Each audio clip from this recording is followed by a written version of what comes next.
जवानी उलल जाए, रतिया में रू ढेबरी बुझाए। सखिया मोर सजनवा हो, कुछ भी समझ में न आवेला सखिया, का बदल ओकर मनवा हो।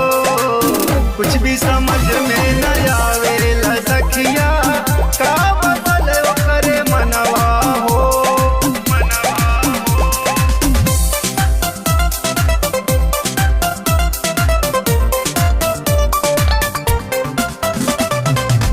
Music by Aman Rock.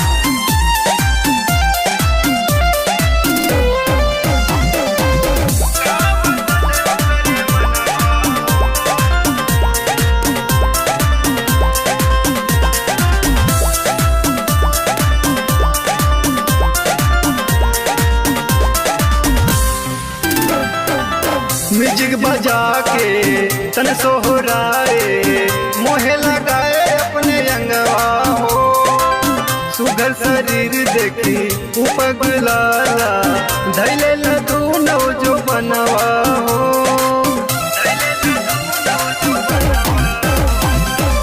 Music बजा के तन सोहराए, मोहे लगा के अपने अंगवा हो।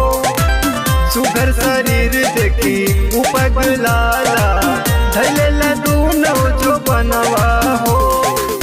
माने न मोर कहनवा हो, कुछ भी समझ में न आवेला सखिया, का बदल ओकर मनवा हो। कुछ भी समझ में न आवेला सखिया, का बदल ओकर मनवा हो।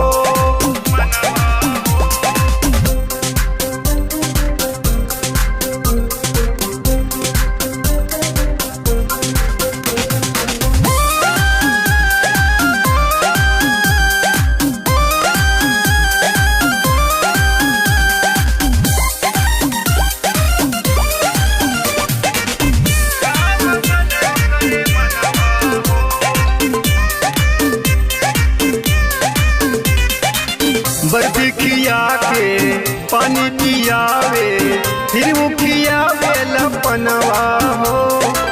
होठवा के जूमे, गलवा के जूमे, बस में रहल ना मोर मनवा हो।